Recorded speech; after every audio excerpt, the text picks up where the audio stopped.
Surprise!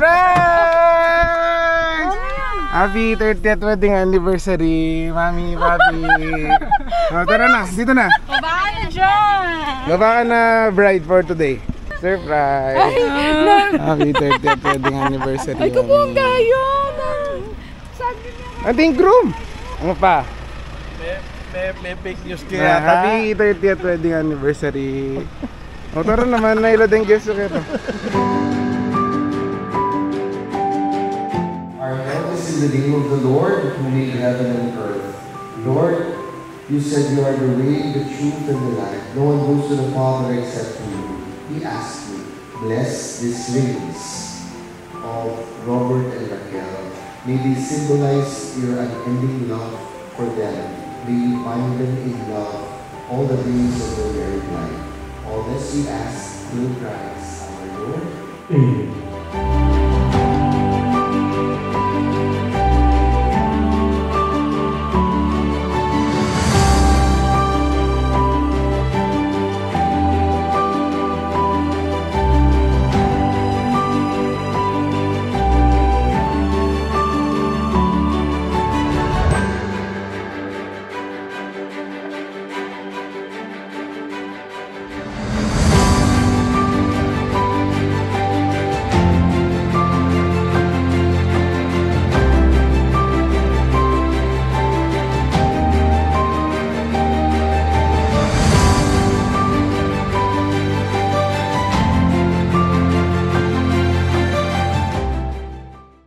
Okay guys, so October 30, kakatapos lang namin magboto. At ngayon nandito kami ni Kay sa may San Fernando, Rodolfo's Garden. Nagmotor lang kami papunta dito kasi tinakasan lang namin sina Mama. After magboto, sabi namin pupunta lang kaming Angeles, magtitingin ng bangko kung may open parking area. Tapos si Kay nandun na sa loob. Hello, so ngayon nasa Rodolfo's Garden naman kami. So this is one of the places that we're looking at for Mama and Papa's 30th wedding anniversary. So siguro for me, no, mas okay to compare dun sa una namin napuntahan. Number one, mas madali siyang puntahan and the parking space is very big as well. Kagandahan dito, meron din siyang function hall. So in case man ulanin tayo, pwede naman din nating may backup plan na agad.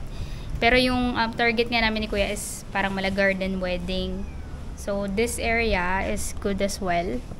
Tapos may mga villas din tayo dito. 2 villas kasama na siya sa package. Hi, good morning. So today is December 2 and we're on our way to Rodolfo's Garden for a food tasting. So 5 years ago, nung 25th anniversary ni na Mama at Papa, ang ginawa namin ni Kuya is surprise namin sila for a trip to Japan. Because that time, hindi pa sila nakapunta sa Japan. At the same time, yun pa lang yung afford namin ni Kuya. But this time, pinlan namin ni Kuya na kahit simple lang, mapag wedding anniversary namin sila, yung may konting ceremony, renewal of vows. Kasi dati, hindi naman talaga din ganun kabongga yung wedding ni na Mama at Papa. Actually, ako parang wala pa talaga akong nakitang wedding photo nila. Kasi, may nakita ka na bang wedding photo ni na Mama at Papa? Wala. As in, magta 30 years na sila, wala kaming nakitang wedding anniversary. Wedding photo nila. So, pero alam naman namin na kinasal sila. Legit naman siguro yung ceremony. But, yun nga, gusto namin silang i-surprise this time na intimate wedding, renewal of vows, mala garden wedding. Kahit papaano is meron kaming surprise for them. So ayan, we're on our way, just like what I've mentioned, we're on our way to Rodolfo's Garden para mag food tasting. So last month, tumakas lang kami ni Kuya, nakamotor lang kami, nag-ocular kami ng place kung saan namin sila pwedeng i-surprise. So because December is laging fully booked, ganyan. So Porac sana namin talaga gagawin. Kaso lahat ng mga pinagtatanungan ko, fully booked na sila. So nakahanap kami dito sa San Fernando. So ayun. So ito po pala si Ate Ao. Sila po yung owner ng Rodolfo's Garden. And siya po yung tumutulong sa amin.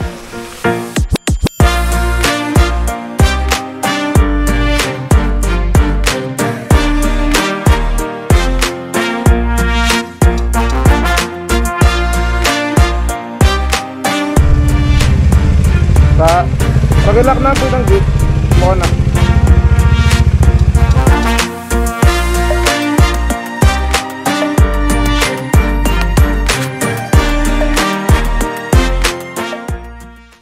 Okay guys, so nandito na tayo sa simbahan. Dito yan sa San Fernando. At ayusin natin ngayon yung and today pala is December 14. Ayusin natin yung for the kina father and church ni na mama and papa. So kanina nakuhanan ko pa ng video nung paalis ako ng bahay.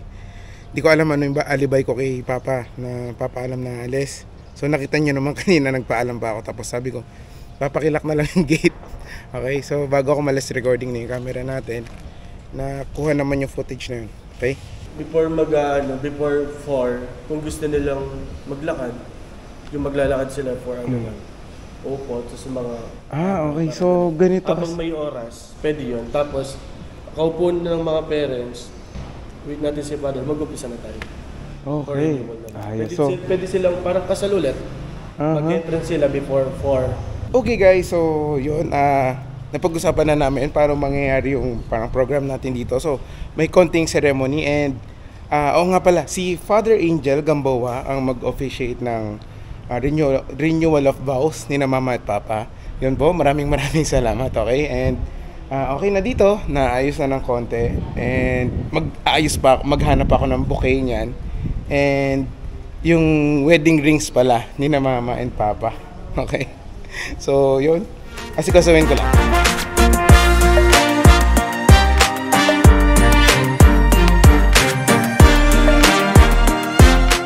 Okay, so okay na tayo sa bouquet. Okay na tayo sa church. Okay na tayo sa bouquet. Sa mga rings na lang yan. Next stop. Today is December 17. Today is the day. So, ayan, naka-all white na ako, naka-ready na ako. Actually, ang sinabi naming alibay kina mama at papa is Thanksgiving Mass para sa mga owners ng mga condo units sa Mega World. So, ayun, sabi namin, VIP guest sila. So, medyo napagbihis-bihis namin sila. So, ayan, all white yung peg natin ngayon. So, yung plan is pupunta muna kami ng church. Dapat 4 PM nandun na kami. So, it's actually 2 o'clock na. So, paalis na kami. So, pupunta sa church. Doon na namin i-reveal sa kanila kung ano talaga yung plan namin ni Kuya. So, see you there. Okay guys, so today is December 17. Today is the day. Ang alibay pala namin para mapapunta sila sa church is dahil si Kay bumili sila ng condo, unit blessing nila, okay? Ipapabless nila yung unit nila. Tapos all white party, okay? At ngayon 2 PM na, dadaanan ko muna yung bouquet and cake. Tapos yung cake ihatid ko muna sa reception. Then diretso na tayo ng church. Sabi ko kay Kay, gawa kang paraan, punta ka sa kwarto ni na mama at papa, hanapin mo yung pinagawang rings nila sa Thailand, sabi ko. Para yun din yung gagamitin din today, okay? At fortunately, sa kakahalukay ni Kay sa mga gamit ni na mama, nakita niya yung mga wedding rings nila. At nung nakita niya, sobrang dumi nila. Okay, ayan sila yung mga wedding rings nila. Ayan. Okay. At kagabi, kauwi ko galing trabaho, nilinis ko mabilisan. Nagmukhang bago naman. Okay, at ito yung mga gagamitin natin ngayon. Ikasuhin na muna natin yung mga iba and diretso na tayo sa church. Let's go! What's up mga Diyos? So for today's video, papunta tayo sa blessing ng ating condo unit sa Mega World. So ayan, ang ating mga VIP guests, Papa, tsaka si Mama. Yan, ganda ng bihis. Ayan din, si Coco. Hello Coco. Saka pupunta Coco. At ito naman ang ating prinsesa. Hello Hailey. Anong masasabi mo?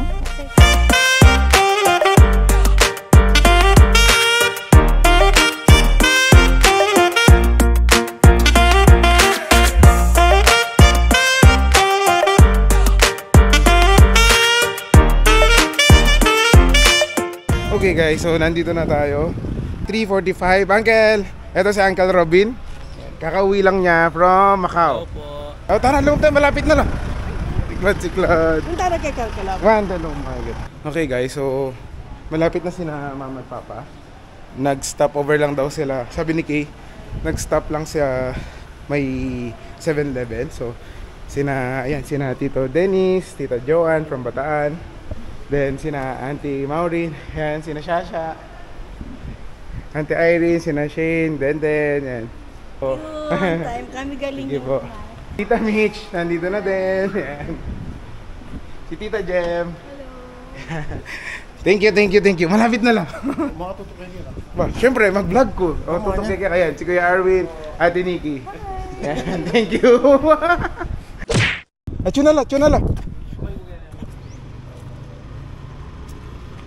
Aro. Kadugdegin. Ayun na sila.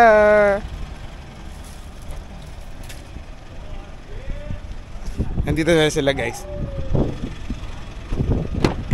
Surprise! Happy 30th wedding anniversary, Mami, Papi. Tara na, dito na. Bye, John! Gabangan na bride for today.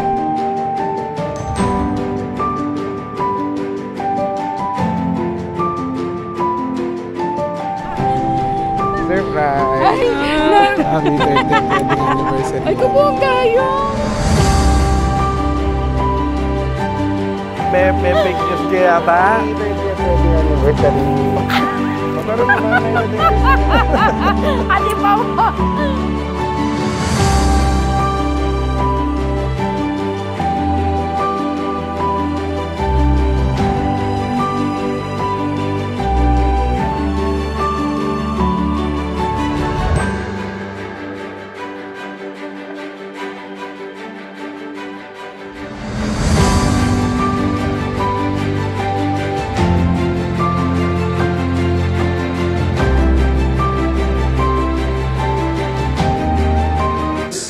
No easy task.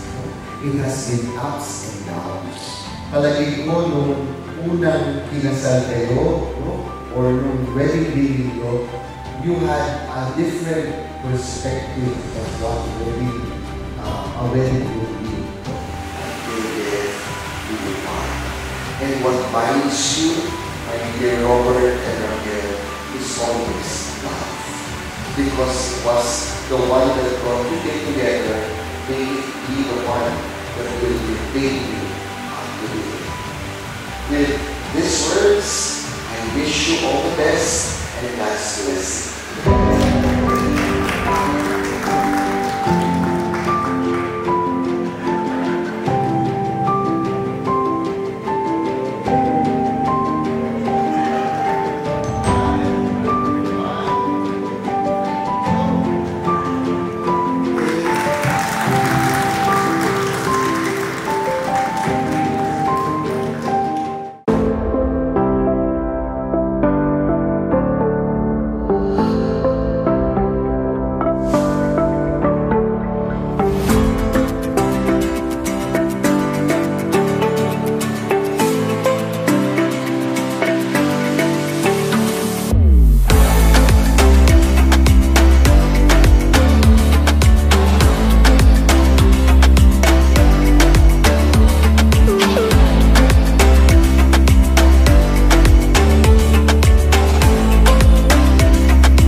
For the life that you have built for us.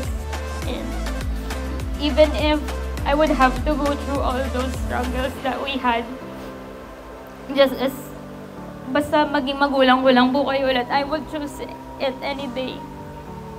And I'm very grateful for all of your sacrifices. And my wish is that for you to live a very long and healthy life, long enough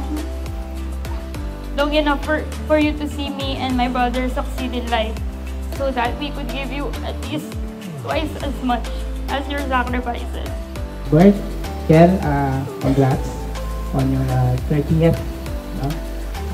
Siguro there's no fitting message na pwede kong ibigay o siguro i-wish sa inyo is siguro yung to have another 30 or to aim for another 30. Napaka-inspiring ng relationship nyo, and hopefully sa aming mga bata pa, ma-reach yung 30 years na married life. So, ang wish ko sa inyo, may God abundantly bless you. Siyempre, pinaka-importante yung good health.